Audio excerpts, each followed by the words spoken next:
10 अवस्था, उन्हें 10 ही अवस्था के ऊपर प्रत्येक जीवात्मा का खेल चलता है। 11वीं कोई चीज ही नहीं होती। सबसे पहली होती है बंद, कर्मों का बंद।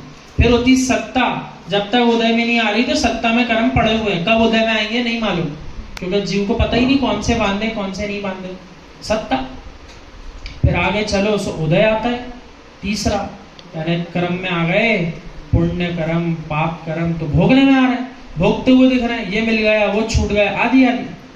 फिर और आगे चलो तो जीव के लिए विशेष प्रकार की स्थिति आती है। कैसी स्थिति आती है? अब जीव के लिए कर्म जो आ गए सो जीव के ऊपर निर्भर करता है इसको किस प्रकार संक्रमित कर ले।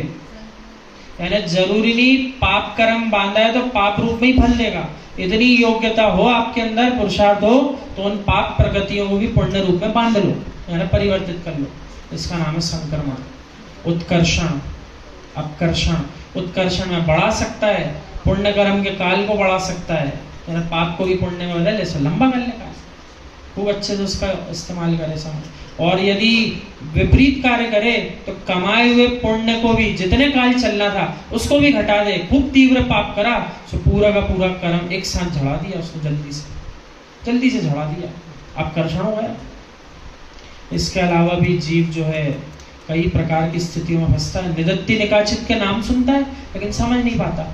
संक्रमण जिसमें नहीं हो पा रहा, निदत्ति संक्रमण जिसमें नहीं हो पा रहा, और जीव के लिए सत्ता में बैठे हैं और उनका उपशमन, एक स्थिति कहलाती है उपशमन।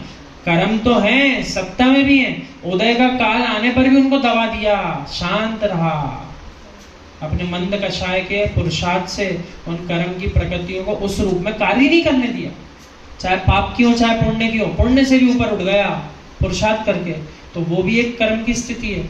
और इस प्रकार की ये दोनों स्थिति, संक्रमण भी और जैसा कर्म का उदय आना था उसको भी उपशांत कर दिया, इन्हें दो के लिए जो नहीं हो पाते उन कर्म की अवस्था को बोलते हैं निधत्ति, जिसमें ना संक्रमण हो पाएगा, ना पुण्य पाप में, ना पाप पुण्य में, और ना ही जो कर्म का उदय आना था उसको टाल पाएगा, आएगा उदय में।